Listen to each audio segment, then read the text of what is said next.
Est-ce que vous pouvez nous parler des facteurs qui déclenchent les crises de migraine? Il faut bien avoir une conscience que ces facteurs déclenchants, la plupart sont des facteurs qu'on s'est construits, qui n'ont en eux-mêmes aucun rôle dans le déclenchement d'une migraine. Mais comme on n'imagine pas qu'une crise de migraine, ça nous tombe comme ça sur le coin de la figure sans raison, on va toujours chercher à la rattacher à un événement passé ou voire à venir. Comme je le dis souvent, une patiente me cite des grands classiques, l'alcool, le chocolat, et au bout de quelques secondes, elle me dit « Ah, j'ai oublié de vous dire, il y a aussi les tomates. Hein » Et elle ajoute « Sauf celles de mon jardin ». Donc maintenant, elle mange des tomates, même si elles ne sont pas de son jardin. Donc quand on a une crise de migraine, il faut arrêter de se poser la question « Qu'est-ce qui a pu me provoquer une migraine ?» La seule question à se poser, c'est « Qu'est-ce qui a pu me faire retenir mon souffle ?» Et pour ça, il faut se refaire le film des heures précédentes, parce que ça a pu commencer vraiment plusieurs heures avant, et se dire « Oui, voilà, moi, à tel moment, oui, je suis resté un peu scotché devant l'ordinateur sur un problème que je n'arrivais pas à résoudre. Oui, peut-être que...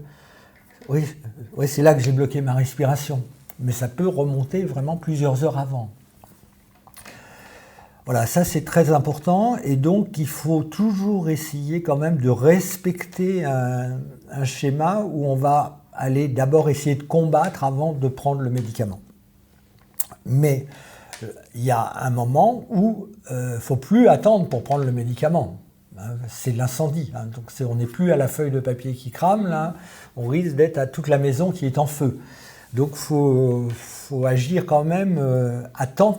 Parce que même les pompiers, quelquefois, ils ne vont pas réussir à éteindre un incendie, ils vont juste essayer d'empêcher que ça se diffuse à d'autres habitations. Donc, voilà, apprendre à connaître le bon moment où prendre le médicament, mais ça ne doit pas être le premier réflexe. Le médicament reste une roue de secours. Ils sont utiles, indispensables même, mais ça doit être vraiment après avoir essayé de combattre. Voilà, pour résumer, c'est d'abord la respiration. On respire, et on fait ces exercices de respiration, et ensuite le médicament. En fait. Voilà, alors il faut penser aussi à s'aider avec la caféine. Oui. Parce que la caféine, la première propriété de la caféine avant les effets excitants, c'est d'être un stimulant de la ventilation. Alors attention, ça reste quand même une substance chimique médicamenteuse, plus ou moins. Donc il y a aussi des études qui ont montré que les gens qui buvaient plus de 3-4 cafés par jour majoraient leur risque de faire des migraines. Ce qui est logique.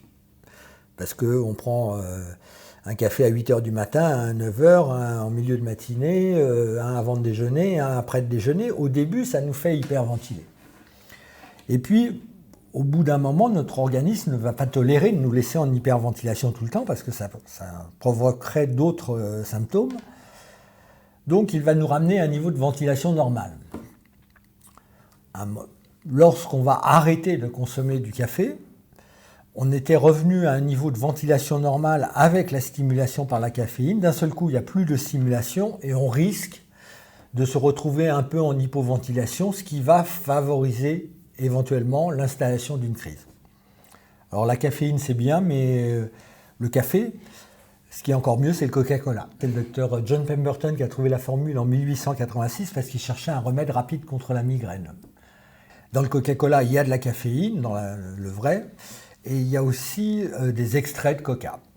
Et les feuilles de coca, c'est ce que donnent à mâcher les Sherpas aux gens qui vont grimper un peu trop haut dans l'Himalaya ou autre. On le donne, on fait ça, on fait mâcher des feuilles de coca en prévention du risque de développer le mal aigu des montagnes. Et le mal aigu des montagnes, le premier symptôme, ça va être des céphalées qui ont toutes les caractéristiques d'une migraine. La physiopathologie admise du mal aigu des montagnes, d'ailleurs, c'est une hypoventilation relative avec un excès de gaz carbonique relatif par rapport à l'altitude.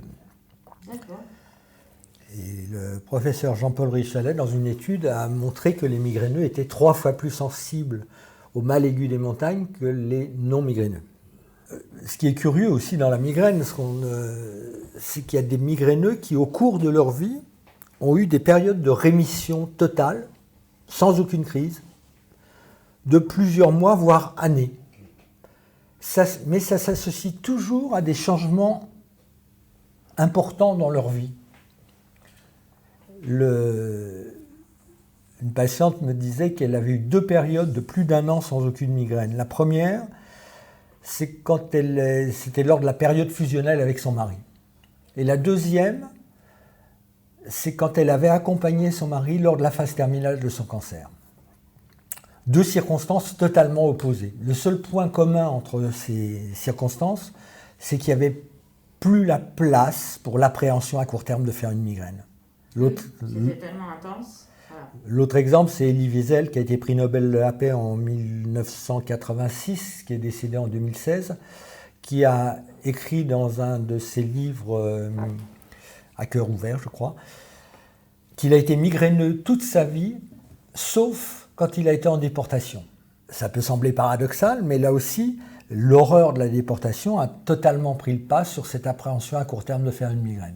Pour tous les migraineux qui ont eu ce genre de période de rémission, il y a toujours eu des circonstances particulières dans leur vie, des changements dans leur vie.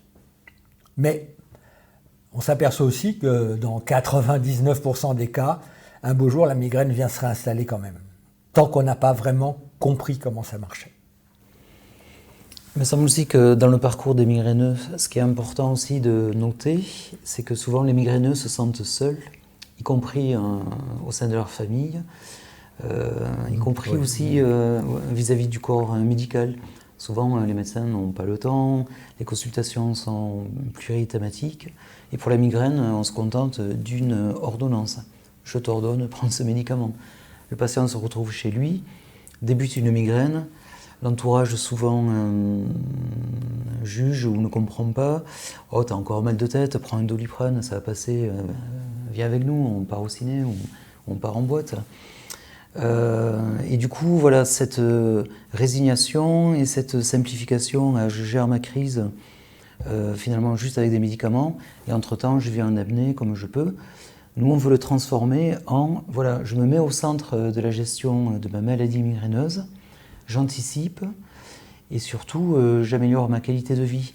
C'est quoi? Ben voilà, quand je bosse pendant 8 heures en mode stress, plutôt que d'être en apnée, et c'est là que l'hypnose, la sophrologie, la relaxation, les soins de kiné, ça peut aussi se mettre en pratique plusieurs fois par jour pendant notre journée de travail.